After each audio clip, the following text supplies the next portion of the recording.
Tila itinakwil ng Armenia ang mga Ruso at si Vladimir Putin na nagbigay pa ng mga ultimatum kay punong ministro Nikol Pashinyan nang nakipagkita ito noong nakaraang araw sa diktador ng Russia. Narinig yun siguro ng pagtawanan ni Nikol Pashinyan si Putin dahil hindi raw nila binablok ang social media at internet sa Armenia, hindi tulad sa Russia. Pero may isang mahalagang detalye ang di napansin ng marami. Sa isang direktang palitan ng opinyon na bihirang mangyari sa Kremlin, hayagang binalaan ng presidente ng Russia ang Armenia, sinabi niya sa Yerevan na pumili sa pagitan ng European Union at Russia. Parang sinasabi niya, kung hindi kayo pumili, tataasan namin ang presyo ng gas. Ganyan palagi ang ginagawa ng Russia gaya sa Ukraine, ginagamit ang presyo ng gas na pananakot. Sa Yerevan, sinabi nilang mas mabuting takpan ni Vladimir Putin ang kanyang bibig kaysa magbigay ng ultimatum. Ngayon sa parlamento ng Armenia, sinabi nila na lalabas ang Yerevan mula sa ODKB at EAEU kung mapapasya ang Russia na taasan ang presyo ng gas na ibinibigay sa Republika. Ipinapakita nitong hindi na kinatatakutan ang mga Ruso dito. Sa kabila nito, may kasunduan din ang mga Armenian sa mga Amerikano. Kaya pag-usapan natin ngayon, hindi lang ang pangungutya ni Pashinyan kay Putin, kundi ang mas malalim na aspeto ng pakikitang ito. Ako si Alexei Pecheri. Pag-usapan natin ang paksang ito. Bago magsimula, sana mag-subscribe, mag-like at mag-comment kayo sa channel. Kung nais suportahan ang channel na ito sa YouTube, maaari kayong magbigay ng pinansyal na tulong. Sa pamamagitan ng kahit anong donasyon o anumang bayad na pag-subscribe bilang sponsor gamit ang mga link at detalye na nasa deskripsyon ng video na ito. O i-scan ang QR code na makikita ninyo sa inyong mga screen. Magpapasalamat ako sa anumang tulong. Noong nakaraang araw, nagkaroon ng interesanting pagpupulong sina punong ministro ng Armenia na si Pashinyan at diktador ng Russia na si Vladimir Putin. At sa pagpupulong na yon, hayagang nagbabala si Putin sa Armenia, sinabi niya sa Yerevan na pumili sa pagitan ng European Union at Russia. Ultimatum talaga ito, pero nakalimutan ni Putin na kaunti na lang ang natatakot sa kanya dito. Sabi ng punong ministro ng Armenia, pinamumunuan ang kanilang bansa ng demokratikong proseso, hindi ng mga diktador gaya ni Vladimir Putin. Ayon kay Putin, hindi papayagan ng Moscow na lumapit ang Yerevan sa European Union. Dagdag pa niya, kung magpapatuloy ang Armenia sa paglapit sa Europa, maaaring itigil ng Russia ang pagbibigay ng gas sa Armenia. Ito ay isa pang palatandaan para sa mga naniniwalang pwedeng makipagkasundo sa mga mababangis na Ruso. Hindi pwede dahil palaging nagbabanta ang mga Ruso. Hindi sila marunong umasta ng maayos. Ang sibilisasyon at ang mga Ruso ay dalawang magkaibang bagay. Wala silang ibang alam kundi laging manakot gamit ang yamang mineral. Yun lang ang meron sila at ginagamit nila iyon para manakot. Sa huli, sinabi ni Putin at ito ay CP, nakikita namin na may diskusyon sa Armenia tungkol sa pagpapaunlad ng relasyon sa European Union. Dapat nating malinaw at tapat na sabihing hindi pwedeng maging miyembro ng Customs Union, European Union at Eurasian Economic Union ng sabay.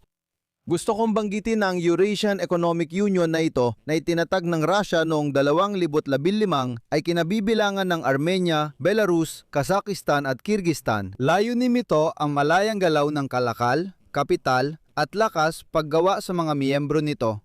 Pero tulad ng Collective Security Treaty Organization, isa rin itong artipisyal na estruktura na di maihahambing sa European Union. Dahil dito naapektuhan si Vladimir Putin. Pinag-usapan ang supply ng gas sa Armenia. Sinabi niyang mas mura ibenta ng Russia ang gas sa kanilang kapitbahay kaysa sa presyo sa European Union. CP mula kay Putin.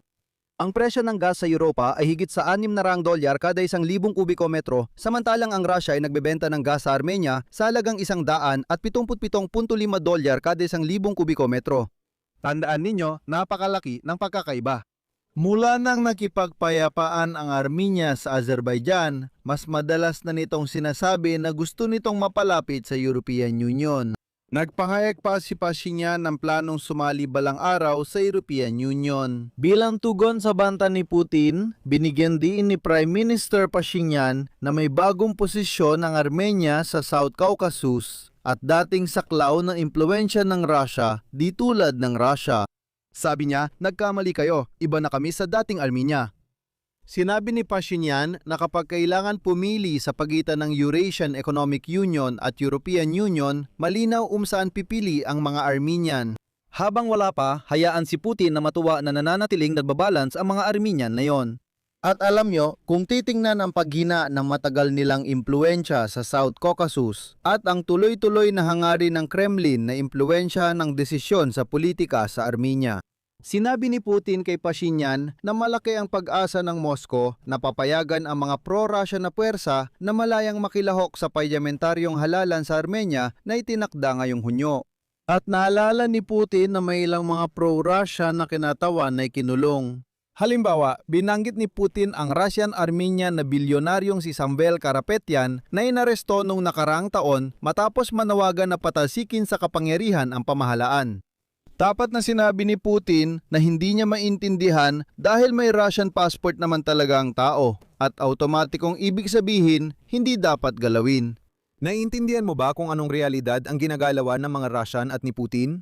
Sanay sila at pinaniwalaan nila ang sarili nila na para bang sila ay, ewan ko, mas mataas na lahi o kung anuman. Sabi niya, pakinggan nyo, paano nangyari ito?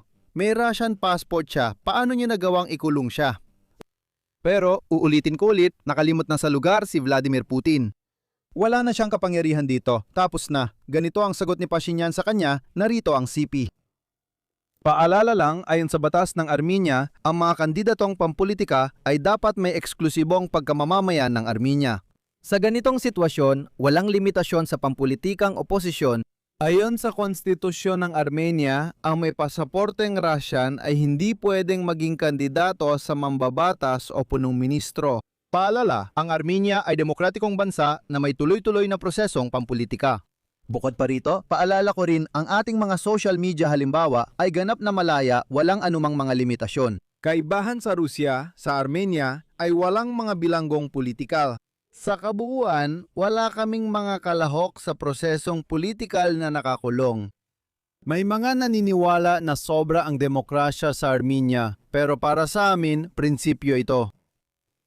Sa kabuuan, ang relasyon ng Armenia at Russia ay lalong tumitindi ang tensyon matapos mabawi ng Azerbaijan ang buong reyon ng Karabakh noong 2023. Sa huli, noong 2020 sinuspinde ng Armenia ang pagiging miyembro nito sa Organisasyon ng Kasunduan sa Kolektibong Seguridad na pinamumunuan ng Russia matapos hindi suportahan ng Moscow ang Yerevan noong tumindi ang tensyon sa Karabakh noong 2022. Sinabi ni Pashinyan na ang Armenia ay nasa CSTO pero hindi kikilos dahil sa isang dahilan, CP. Hindi pa rin namin may paliwanag sa aming mga mamamayan kung bakit hindi tumugon ang CSTO kahit may umiiral na obligasyon. Bilang tugon, sinabi lang ni Putin na hindi niya nakikita ang saysay ng pagtalakay sa isung ito dahil ito ay mga pangyayari na ng mga nakaraang araw na. Parang, bakit pa bubuksan ng mga lumang issue? Ibig sabihin, nagkunwari si Putin na parang wala siyang alam, sinasabi niya, oo, nangyari nga yon, pero wag na natin pag-usapan ang paksang ito. Nicole Pashinyan, pakiusap, iwasan na natin ang paksang ito. Pero halata ang hindi paglahok ng Russia sa proseso ng kapayapaan sa Karabakh noon at matapos ang kasunduan. At parehong ang Yerevan at Baku ay sabay na lumayo o umiwas. Mula sa Moscow, sabay nilang inilipat ang kanilang panlabas na patakaran patungo sa European Union at Estados Unidos. Sa huli, ngayong araw, sinabi ng tagapagsalita ng parlamento ng Armenia na si Alen Simonyan na lalabas ang Yerevan mula sa CSTO at EAEU kung magpapasya ang Russia na taasan ang presyo ng gas na ipinapadala sa Republika. Kung isa sa katuparan ni Putin ang banta niya tungkol sa gas, sabi niya, aalis na lang kami sa mga organisasyong ito, bakit pa namin kailangan ang mga ito? Ito mismo ang banta ni Putin, CP ito. Ang mga ganitong usapan na may kinalaman sa presyo ng gas ay hindi na bago at matagal nang pinag-uusapan sa loob ng maraming taon. Kung itaas ng Russia ang presyo ng gas para sa Armenia, gagawa rin ng sariling desisyon ng Armenia at lalabas na. Maging mula sa CSTO, EAEU at iba pang mga estrukturang konektado sa Russia. Ganito opisyal na nagtapos ang panahon ng impluwensya ng Russia sa rehiyong ito. At gaya ng nakikita ninyo, wala nang sineseryoso ang taong yon. At ang natitira na lang sa kanya ay magsabi ng, ano ba kayo, huwag na lang nating pag-usapan ng paksang ito at huwag na lang natin itong talakayin. Pansinin niyo kung paano siya nailang habang sinasabi ni Pashinyan, sa amin hindi binablock ang internet, di tulad sa inyo. Dito ko natatapusin, ilagay ninyo ang inyong opinyon at mga konklusyon sa mga komento sa ilalim ng episode na ito. Mag-subscribe kayo sa channel, pindutin ang kampanilya at huwag kalimutang mag-like. Mag-subscribe din kayo sa Telegram channel ko, Pechi News. Nasa description ang link. Sa description din ng video na ito, makikita ninyo ang lahat ng paraan kung paano ninyo maaring suportahan ang channel na ito sa YouTube. Lubos akong magpapasalamat sa inyo para dito. Yun lang po, ingatan ninyo ang inyong sarili. Paalam sa lahat.